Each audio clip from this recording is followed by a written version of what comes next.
Hello everyone.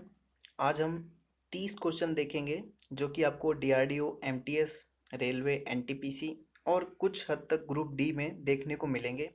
ये previous year question हैं और मोस्ट एक्सपेक्टेड क्वेश्चन हैं। क्वेश्चन नंबर 1 है, यशपाल राणा का संबंध किस खेल से है? तो इसका सही आंसर है shooting, option number C. Second question है, पिंजर उपन्यास किसने लिखा है? तो इसका ऑप्शन नंबर ए सही है, Amrita Pritam.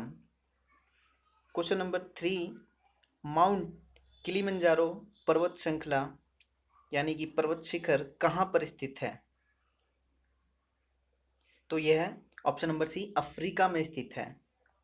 Question number 4, Antarctica महाद्वीप का सबसे ऊंचा पर्वत शिखर कौन सा है? आपके सामने 4 ऑप्शन हैं। तो इसका सही उत्तर है ऑप्शन नंबर बी, बिन्सन मासिफ। अंटार्कटिका महाद्वीप का सबसे ऊंचा पर्वत है बिन्सन मासिफ। क्वेश्चन नंबर 5 है, गोबर गैस में पाए जाने वाला मुख्य तत्व, मुख्य अवयव कौन सा है? तो इसका सही आंसर है CH4 मीथेन यानी कि option number D. Question number 6 है, पुर्टो रिकोगर्त यानी कि अटलांटिक महासागर की गहराई कितनी है? ये जो पुर्टो रिकोगर्त है इसी को अटलांटिक महासागर भी कहा जाता है। तो इसकी गहराई कितनी है? तो इसका ऑप्शन नंबर सी ठीक है, 8,392 मीटर इसकी गहराई है। क्वेश्चन नंबर 7 है, नील नदी का संबंध किस महाद्वीप से है? तो नील नदी का संबंध आपका अफ्रीका से है यानी कि option number B. Question number 8 है, स्पीड पोस्ट पुस्तक की रचना किसने की है? देखिए जो पुस्तक है ये ज़्यादा पुरानी तो नहीं है लेकिन फिर भी पुरानी है। तो हो सकता है ये पुस्तक वाले जो प्रश्न हैं अभी के लिए आपके लिए ये इम्पोर्टेंट ना हो, लेकिन मैं इसके साथ आपको और भी पुस्तकों के नाम अगली वीडियोस में आपको बताता रहूँगा। तो स्पीड पोस्ट जो पुस्तक है, हालांकि ये फेमस पुस्तक है, पूछ तो सकता है, कभी भी पूछ सकता है। तो इसका आंसर है शोभा डे, जो कि बहुत ही मानी जानी लेखिका हैं। क्वेश्चन नंबर 8 के बाद ये 9 क्वेश्चन स्किप हो गया है और ये 9 में मैं ये बद्रीनाथ किस नदी के तट पर है इसके सामने नंबरिंग नहीं है। तो इसका आंसर आप बताइए कि बद्रीनाथ किस नदी के तट पर स्थित है?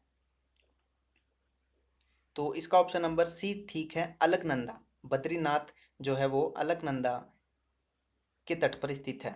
अब क्वेश्चन नंबर 9 देखते हैं, भारतीय रेलवे में आमदनी का सबसे बड़ा स्रोत। आपने अगर स्पीडी पढ़ी होगी तो उसके अंदर ये क्वेश्चन आपको देखने को मिला होगा और ये उसके अंदर प्रीवियस ईयर में बताया गया है कि आया हुआ है और वाकई में ये क्वेश्चन प्रीवियस ईयर रेलवे का है। तो भारतीय रेलवे की आमदनी का सबसे बड़ा जो स्रोत है वो है माल भाड़ा यानी कि ऑप्शन नंबर ए।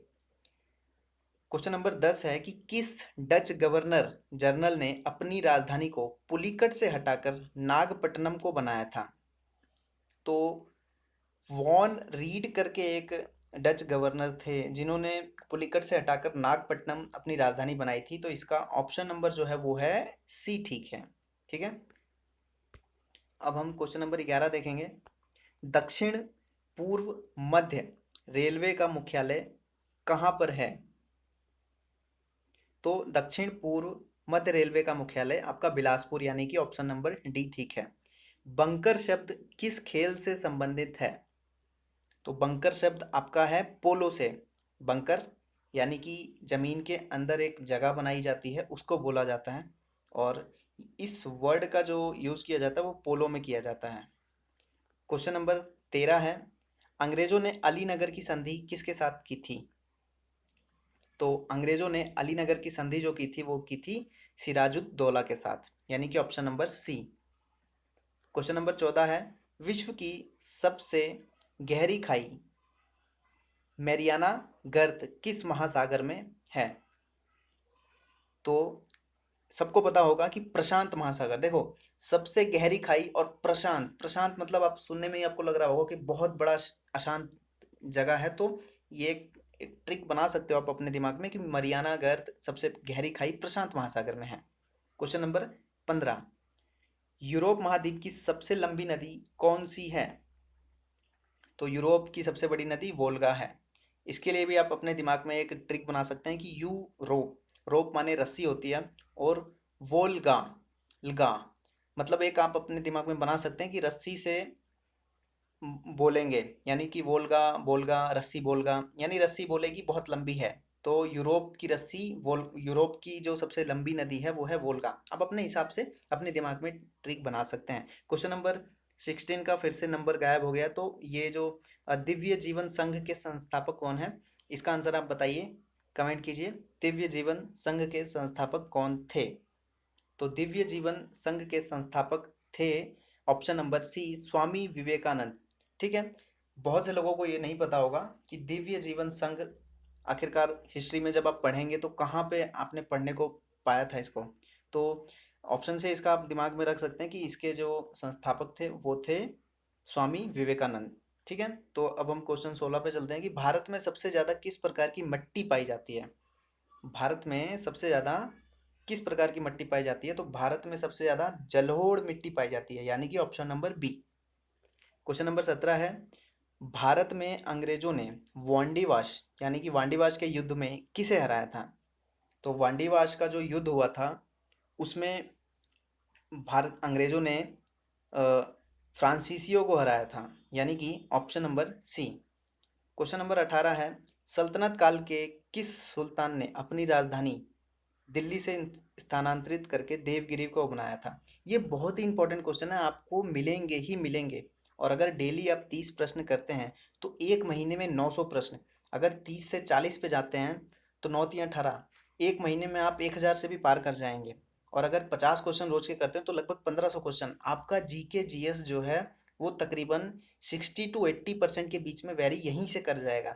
आप 10-20% के जो अंदर से क्वेश्चन आते हैं उसके लिए आप फिर बुक्स को पढ़ सकते हैं, अगर वो नहीं भी पढ़ेंगे तो भी आपका जीके जीएस यहाँ से कवर हो सकता है। ठीक है, तो क्वेश्चन नंबर 18 है कि सल्तनत काल, ये वांडीवंश का तो हो गया, फ्रांसीसियों ने किया। सल्तनत काल के किस सुल्तान ने अपनी राजधानी दिल्ली से स्थानांतरित करके देवगिरी को बनाया था? तो सल्तनत काल के जो शासक थे उन्होंने देवगिरी से अपनी राजधानी देवगिरी को बनाया था दिल्ली से बदलकर, तो वो कौन से थे आप बताइए जल्दी। तो इसका ऑप्शन नंबर ए ठीक है, मोहम्मद बिन तुगलक। ठीक है, कि तुगलक जो थे ना वो दिल्ली से हटाकर देवगिरी चले गए थे। आप इसको याद कर सकते हैं कि दिल्ली में तुगलक मतलब कि जब घोड़ा दौड़ता है तो तुगलक तुगलक करता है, तो ये समझ लेना कि दिल्ली से घोड़ा दौड़ते हुए देवगिरी पहुंच गया, यानी कि दिल्ली से स्थानांतरित करके देवगिरी चले गए, यानी मोहम्मद बिन तुगलक। जब ये सब प्रश्न आपको परीक्षा में देखने को मिलते हैं ना तो बहुत ही कंफ्यूजन जैसा माहौल होता है, और आप इस चीज को कितनी भी बार पढ़ लो कि किसने कौन सा युद्ध लड़ा, किसने कहाँ से राजधानी चेंज की, किसने सबसे पहले सिक्के बनाए, तो पजल ही रहेगा। और इसको सबसे अच्छा तरीका है कि एमसीक्यू के माध्यम से अपने दिमाग में छोटी छोटी ट्रिक बनाकर बैठा लिए जाए, क्योंकि ये जो क्वेश्चन है ये हर बार देखने को मिलते हैं। आप प्रीवियस ईयर के प्रैक्टिस पेपर को बनाओगे तो आपको जरूर देखने को मिलेंगे। क्वेश्चन नंबर 19 है, दक्षिण अमेरिका का सबसे बड़ा देश, दक्षिण अमेरिका का सबसे बड़ा देश कौन सा है? तो दक्षिण अमेरिका, आप अगर मैप देखोगे तो मैप में दक्षिण अमेरिका में जाओगे तो आपको सबसे बड़ा जो देश देखने को मिलेगा वो मिलेगा ब्राज़ील। अगर आपके पास मैप होगा तो वो येलो कलर में आपको पूरा दिखेगा, दक्षिण अमेरिका में ब्राज़ील सबसे बड़ा देश मिलेगा। ठीक है, option number C. Question number 20 है कि मिसौरी किस महाद्वीप की सबसे लंबी नदी है? मिसौरी किस महाद्वीप की सबसे लंबी नदी है? तो मिसौरी जो है वो है आपकी उत्तरी अमेरिका, यानी कि ऑप्शन नंबर ए, उत्तरी अमेरिका की सबसे बड़ी नदी है मिसौरी। ठीक है, तो अब हम क्वेश्चन नंबर 21 पे चलेंगे। लखनऊ शहर किस नदी के तट पर है? बहुत ही आसान प्रश्न है। लखनऊ शहर जो है वो गोमती नदी के तट पर बसी हुई है।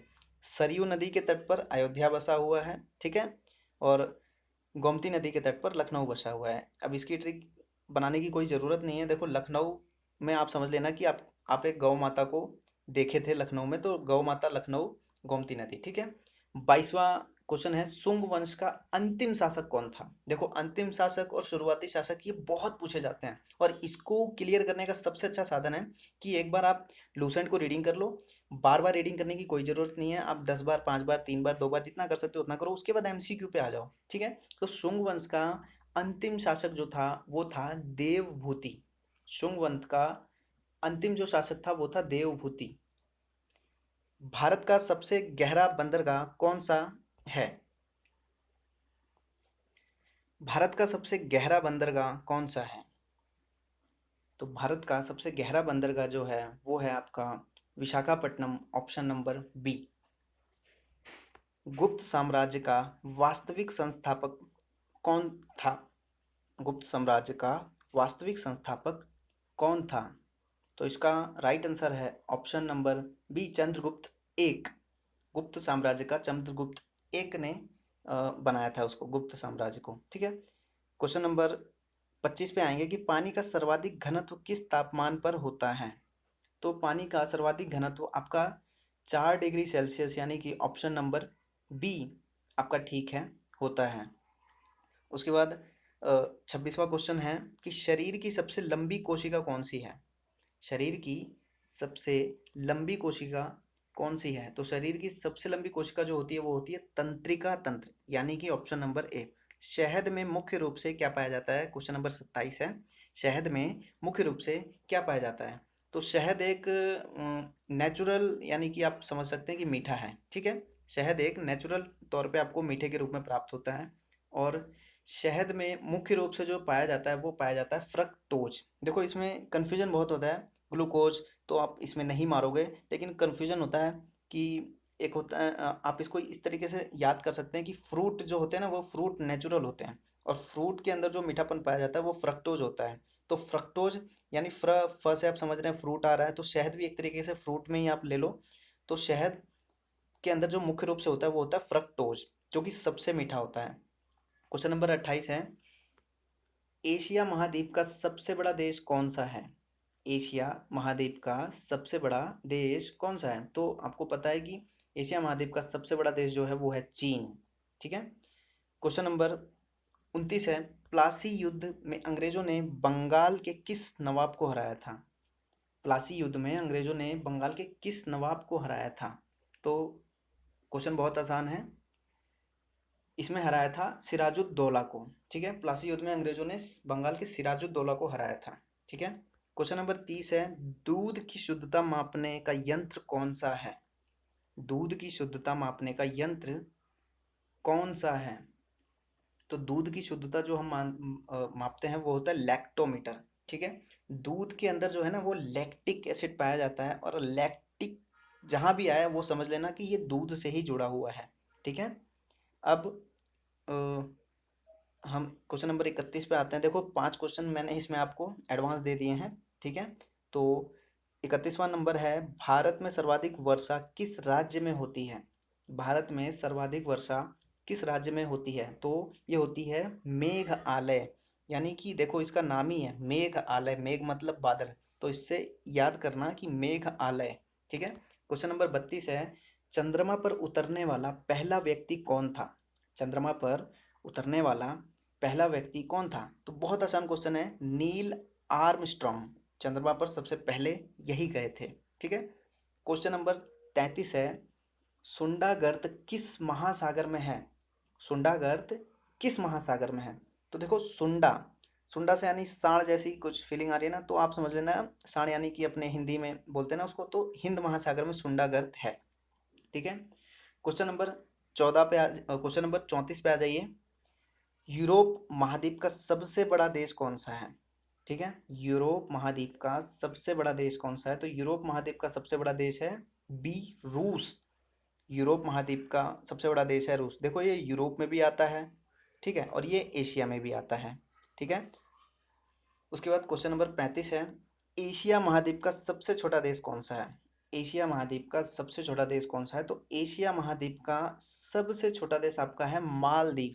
जिसके पास माल ज़्यादा है वही सबसे छोटा देश है। इस तरीके से आप इसको याद कर सकते हैं। तो आज के 35 प्रश्न आपके हुए पूरे, और ये डीआरडीओ एमटीएस, एनटीपीसी और आपका एमटीएस एसएससी में जहाँ भी जीके पूछा जाता है वहाँ के लिए इंपॉर्टेंट है। 30 क्वेश्चन अगर आप डेली देखते चलोगे तो आपका जीके जीएस बिल्कुल कवर होता जाएगा। जय हिंद।